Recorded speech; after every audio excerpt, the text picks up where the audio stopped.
Tony, how are you? It's been a minute. Amazing. How are you, brother? I'm good. I haven't really seen you since Chicago. What you I been know up to? nobody has, man. I'm busy as Why is that? building my academy. We're about done. Getting everything installed, making sure everything's safe, efficient, and making sure it's up to my par. And man, just working. I got jits on a couple of days out of the week. I got Muay Thai. I got some Sambo partners that are up. Sambo busy. partners. Yeah, I haven't sparred since T-Bow, so it's a little bit different now. So you're still not sparring? No, I'm sparring now. You're sparring now. Why did you reintroduce it for this camp? Because it was kind of like when you graduate from college, right? And you get a bunch of tools. You have to go out there and actually use them on the field. Now I can game plan.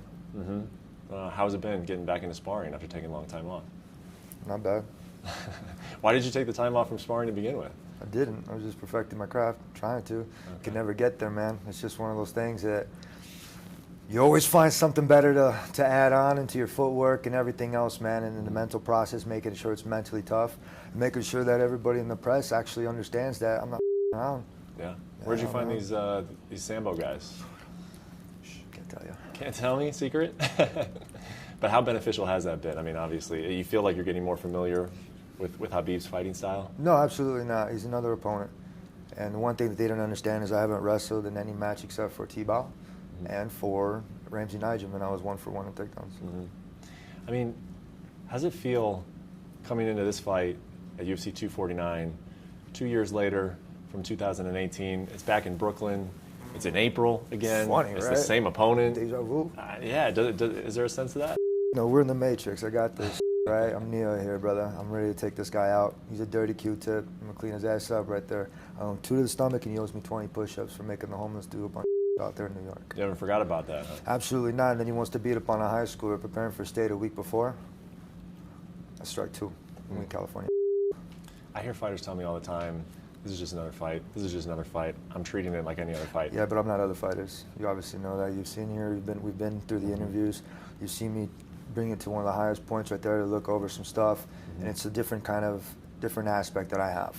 I have a varsity mentality. I keep it that way. I've been competing for 30 years in sports and athletics, so I know a little thing or two about how to warm up. And this kid, I'm already midway through camp. When did it start? December. Started in December. Yep. I flew my buddy in over from one of my wrestlers from Citadel. Really cool dude. Went over there, didn't get taken down once. Probably fastest. More than anybody I can wrestle with. Yeah. 3-time state champ. Well, you see where I was going with that, though, is like, even if you had told me, and you're not, but even if you had told me this is just like any other fight, it can't be. It can't be. Not with the history. Why? Because everybody wants to hype it? Everybody else is going to have the hype. But it's real hype. It's not made up hype. There's no made up hype. Everybody else wants to hype it up. I call it more hype, right? With the MOAR, like more hype. Everybody wants to keep hyping it up. I said I was going to clean it up. I did. The pictures, Belangi Group has been able to be very, very, very on point. My homie Sean and my coaches, you got Billy, Eddie, my training partners, Jeremy, Jeremiah, my students, Raul, Vic, everybody's stepping up. My wife has just been there, my rock, my everything, dude. I'm not playing around. I got sponsors. I'm making money. Monster. I got Sidekick Tools and RDX Sports. These guys, they believe in me, and it's helping. I didn't have the support with the different management, and now I feel like I have a backup and I have a team. This is the first time I had my team here at a press conference. Yeah. So I'm not around, man. This is my crew, and I'm taking care of them. Yeah, not that you haven't before, but you have a very professional approach. But you did mention your wife, and I do wonder, you mentioned her support that you've had. This long journey, that you two have had together to reach this point, which a lot of people would say that this is the biggest pay-per-view of the year. Absolutely. What's it been like, and for you two, and how is she supporting you? What is she doing during this camp? Making my food, helping me out, helping me fold clothes. I mean, literally, we're raising a little man. So, I mean, when I bring him to the academy, it takes teamwork. Teamwork makes the dream work. And this is what we are. We've been here. It's been XT, and that's XTA. It's different, man. Like I said, it's a varsity mentality. And you have to have it. You have to have the mechanics in the sport with everything. If you're not there mentally, how Bert used to say it, if you ain't here, you better be here. And if it ain't here, it better be here. And you got to do it. We have a fight to win. Yeah. Yeah. Tony, there have been some fans, some media members. Dana White said it a few times, and I honestly don't think it's a knock towards you. I just think that it's a acknowledgement of, hey, there's this potential rematch between Khabib and Conor out there. There's a big, what Dana big old really fight. says, I don't care. Honestly, you don't care. I'm a contractor fighter. I come in here and I'm dressed like a hitman. So I'm out there, and Khabib's my target. So I'm going to go out there and do my job. I'm going to stop that dude from jumping out of the cage one way or another. Mm-hmm. Why has no one been able to beat this guy through 28 fights? A bunch of the guys that, I'll be real, the only person that probably would have won the title would have been Edson Barbosa. Mm-hmm. I fought him hard, man. We prepared very hard and diligent for that guy. Mm-hmm. And I tip my hat to that dude and broke him. Mm-hmm. When I do this to fighters like RDA, and nothing against them, but these guys, when they fight me, it's completely different. They're looking at different weight classes. Mm-hmm. They're looking at Kevin Lee. They're looking, and I'm trying to help them. I'm like, yo, guys, keep your head up. Like, dude, you lose, what happens? You start working on that winning record. You beat 12 wins because you're in the consolation rounds now. Mm-hmm. You know, you're supposed to have like a 5-0 record with a belt. Nah, man, you got 12 wins in a row. That means you lost one time along the lines. So that's me. Just a couple more for you. If you had your way, do you want Conor McGregor in Brooklyn watching this fight? Who's that? Conor McGregor, McNuggets? Dublin. A guy McNuggets? I believe McNuggets? that you're vaguely familiar with. McNuggets. That's his name. Like, that's his name. Nothing against him. Like I said, I shook his hand a long time ago. Money talks, walks, man. I mean, obviously his got him a lot of money. Good for him and good for Paradigm. They over with a lot of stuff and a lot of money. They owe me change.